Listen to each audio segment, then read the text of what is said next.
Hello, I'm Patryk Pawlak. I'm a part-time professor here at the European University Institute Robert Schuman Center, and I'm also a project director for the global initiative for the future on the internet here at the Robert Schuman Center as well. And I'm very happy to have today with me Lokman Tsui, who is a fellow at the Citizens Lab at the University of Toronto in Canada. He's been working on the topic of digital authoritarianism for quite some time right now, and actually has lived for the experience as well.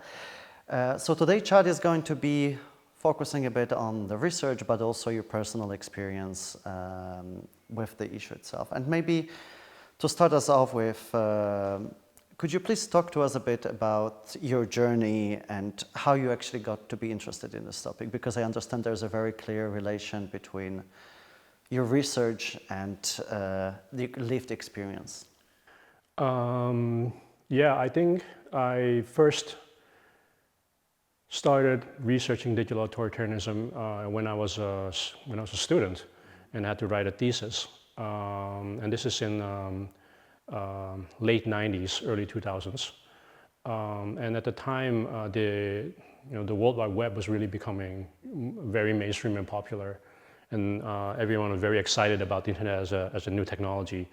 And I was particularly excited about this growing up as a child of immigrant parents in the Netherlands, because for me, the internet really opened up the world for me. And I suddenly could access all this kind of content, but also connect with people beyond sort of the geographical constraints that, the typical mainstream media had, And so all these interests of mine, movies I liked, hobbies and so on, I suddenly had people I could talk to, and could make friends with, and explore these things about myself. And so the internet for me was very, very empowering during that time. And so when I had to find a thesis to write about, I thought, why not write about the internet in China? I was majoring in China studies at the time, and back then this was the time when everyone was super optimistic about the internet, the prevailing main idea was that the internet will change China. Back then, and honestly, when I started thinking about writing this topic, I felt the same way. Because the internet was so powerful in my own life. I've seen up front, very close, experienced myself, how powerful this internet could be. And I thought, I should write my, thesis about the internet in China, right? And how this is going to change China. And then so, during the process of writing and researching and so on, I actually come across Lawrence Lessig's classic book now, which changed my mind completely about the possibilities of the internet changing China, specifically the Chinese government, right? And I realized, this is Lessig, right? And it's saying, code is law, law is code, cyberspace is code, and it can be rewritten. And then so I started analyzing, and his argument is in the context of copyright in the United States. But I started thinking about his argument in the context of the Communist Party in China, right? And what would happen if you take that argument and transplant it in this different context. And then you realize, oh wow, if you actually take his argument and you look at all the different ways code can be regulated, it makes for a really powerful argument in the context of China that the internet can be regulated and even can be used to control. And the one thing and this is something I wrote in my thesis in 2001, is that I think we're forgetting the power of surveillance. And this was back in 2001. There was not much surveillance back then. But of course, the Chinese government has a long history of using surveillance to control people, and then so if you overlay the internet on top of that, I was very sort of like, oh my God, we need to be really careful for this. And so that's really started my journey in digital authoritarianism back in 2001. When everyone was very optimistic about the internet, I was like, maybe we should be very careful, yeah. And 20 years later, fast forward, we know that this promise of open and global internet has not really materialized everywhere, right? That this optimistic vision that you and others had back then of internet as this factor that accelerates growth and development does not really happen unconditionally, that there is a lot of other factors that influence the path on which the countries embark. So you have spent a lot of time researching China, but also living in the Asia-Pacific region. I was wondering, based on your experiences, then how different is the nature of researching this topic in the Asian context than it is, for instance, compared to other regions? Are there any regional specificities that we should be thinking about when we look at this topic there? I mean, the region is huge and super diverse. But one of the things, so when I finished doing my PhD on this, so I got very fascinated with the internet. I decided to do a PhD on this topic. I went to the United States, and then I went to Hong Kong to work. And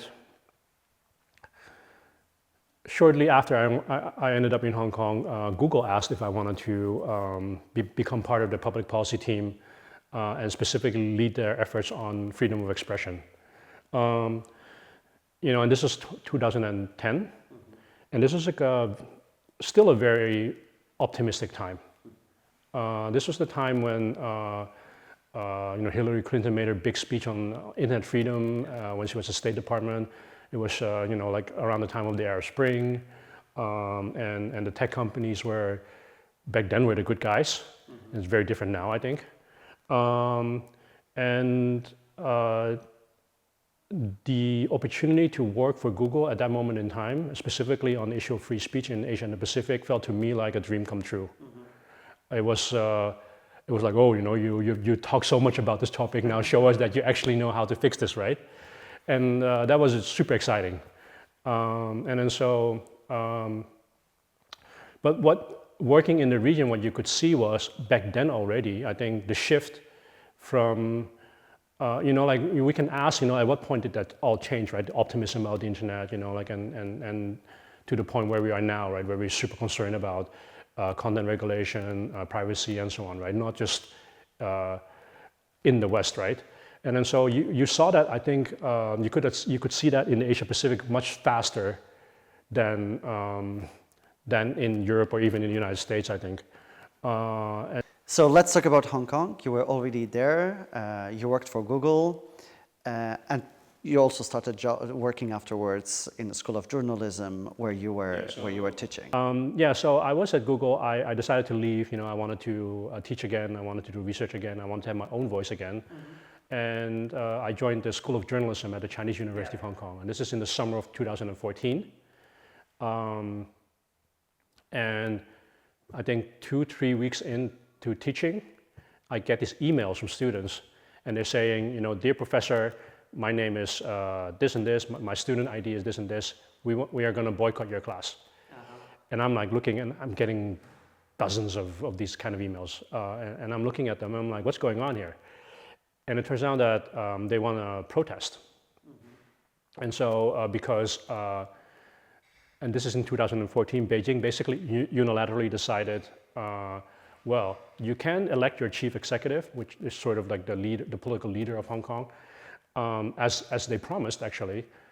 And so you all get a vote, but you can only pick from the candidate that we select. Mm-hmm. And so it's, candidate A1, A2, or A3, but not A, B, C, right? They all have to basically be approved. And so, of course, like a lot of the students were angry and felt this was unjust, and so they started protesting. And so the umbrella movement happened, and it's called the umbrella movement because it was the first time since the 60s, I think, that the Hong Kong police used tear gas on non-violent protesters. So that was a big shock back then. And we all held our umbrellas basically to protect ourselves. And then so this was right after I joined the university. And so at that point, like when that was over, I asked myself, okay, you're now at this university, I have a chance to shape your research agenda for the next few years. What are you going to research? And And then so at that time, I was thinking, well, like Hong Kong, censorship is not likely to happen, which, of course now it is. But back then I focused my attention on surveillance. Specifically, I researched what do telecommunication companies know about us? And so I looked at personal data protection laws, and I filed right to access requests to telecommunication companies, basically asking them, what do you know about us, including IP addresses and geolocation and so on. And I just wanted to know, like, how much do they know about us, how long do they keep it, and do they share it with police and so on. I don't think I would have done anything different, but like I also wonder now, like now that I left Hong Kong, what is the kind of research that can help us make a difference when it comes to sort of the growing trend of digital authoritarianism? Yeah. So can I ask you about this? So as you said yourself, looking at the situation in Hong Kong back then and the example of surveillance back in the moment, you thought that this was not necessarily a risk, right? You thought like this is not going to happen. Of course, fast forward, we see it has materialized. What are some of the lessons maybe that you took from that example when it comes to exactly setting the research agenda where your own bias is sort of not influencing the choices about decisions that you make regarding the research? What could be some of the things that maybe today you think they're not going to happen, but they might in the next 10 years, right? What could be these blind spots right now? Well, I learned a lot from my years in Hong Kong and sort of seeing the rise of authoritarianism very up close. One is, it's not all oppression and repression from the government. There's just, like, and Timothy Snyder, of course, talks about this, but there's a certain sort of either collaboration or just doing nothing from some of your very close friends and colleagues, actually. That is necessary to facilitate this trend. And that's very confrontational because you thought you knew certain people. And I guess when crisis happens, they sort of reveal character in a way. And so it's not surprising then that, a lot of my students actually have massive family rifts because of this, and so this authoritarianism it really breaks families apart. And so that's, I think I underestimated, one, how fast it would go. Academic research is very slow. And so sometimes I got very impatient, because you research a piece of research, you wanted to get it out, you see the world around you falling apart. And the piece of research that you want to talk about is sort of stuck in the review process. In peer review, yes. And you're just sort of like, maybe I should just, yeah. And so go back to the private sector. Well, like that's also not, like, but yeah, it can be very frustrating sometimes. So the speed. So let me ask maybe one final question. Of course, today we are here at the UI in beautiful Vierzele with a fantastic weather outside. You live in the Netherlands, so one might think, this is something that is behind you and your life looks completely different, but we also increasingly observe this phenomenon actually of how people who are outspoken about situations in the countries that they lived, maybe that they know very well, how this oppression and surveillance apparatus of the authoritarian states actually follow them. So you being based in the Netherlands right now, how does that impact your life? Yeah, so it's not a black and white world where, like you're unfree in Hong Kong and free in Holland. And, there are very many gradations of gray, basically. And so even in Holland, it's not like I'm completely free to say what I want. I self-censor, I have to sort of embarrassingly admit.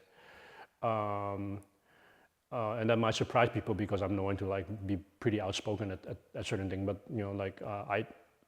I have like a million infrared sort of ways of thinking about what do I say, where and what and so on. But just to give you an example, I arrived in the Netherlands sort of the late 2021. And one of the first news that broke out was that the Free University of Amsterdam was accepting funding from basically the Chinese government to fund a research center on human rights. This is, late 2021. And so at this point, it's no longer sort of the Chinese government from the 2010, when we still had the idea that, they might open up a little bit, and so on. This is like firmly under Xi Jinping, repressive regime. And you're back in the Netherlands, and the biggest or second biggest university of Amsterdam basically is taking Chinese government money to fund research on human rights. And this is, and in the meantime, you're sort of looking at the debates in the United States and in Europe about the Confucius centers, right? And it's a problem that you take Chinese government money even to fund language training. But here we have a Dutch institution basically allowing the Chinese state to fund human rights research. This is like tobacco companies basically, funding cancer research, right? I was completely blown away, and this is not. It turns out it's not an incident. It's not an exception. Later on you find sort of, it's a global world. It's an interdependent world, and if, I think one thing that I think about a lot is, if we think it's difficult to become independent from Russia after the Ukraine war, to sort of divest ourselves, right, and so on, it's going to be so much more difficult even to divest ourselves from China and the ties that we have with China. That's happening slowly, I see, in the European Union and in the Netherlands. But sometimes I feel like, that Greek myth, like Cassandra, like the curse is, you can see things happening. The gift is that you can see the future happening, but the curse is that no one believes you. And sometimes I feel a little bit like that in Holland, where you're trying to tell people this is coming. I've seen it up close, and people just think, oh, China is very far away. It's nothing something we have to be concerned about. So what would you say, and that's maybe the final question to conclude our discussion. I mean, you've already highlighted the role of universities with your experience in Hong Kong, but also what's happening in Europe right now. What are some of the things that we as researchers who are really engaged in looking at these topics and issues surrounding the questions of open global internet, digital authoritarianism, should be really keeping in mind and be sort of maybe a bit more self-aware of based on your own experiences? It's not far away, and also it's not that different. Meaning we tend to think of it as the other, like authoritarianism, and we're democracies and they're not.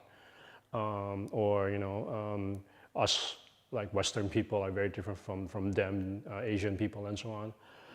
But the authoritarian, and we talked about that on day one actually, what is authoritarianism and so on. But what I think we should be careful of is that this is something that can grow anywhere. And therefore researchers have a task to sort of, I don't know how to sort of decolonialize almost sort of, this kind of study, and it's not like, anthropology has done a great job, right, in sort of changing and evolving, right, from sort of like the white people researching sort of, like tribes to now, being more, like sort of understanding, inclusive and so on, and I'm not saying the field as digital authoritarianism is in that state right now, but I do think we can improve even more in terms of understanding authoritarianism as something that is very close at home. It's something human actually, and also this is something that I would love for us researchers to think a little bit more about, is the human aspect of authoritarianism, and that is not just sort of, as I said in the beginning, not just sort of oppression and repression and so on. But sort of understand the seduction, the logic, the emotional truth and the process of authoritarianism, because otherwise we cannot start to make changes and make differences, I think. It's not a logical argument. It's not just a logical argument that we have to win. Great. It's more than that. Perfect. Lokman, thanks for the chat. Cheers. Thank you everyone for watching us.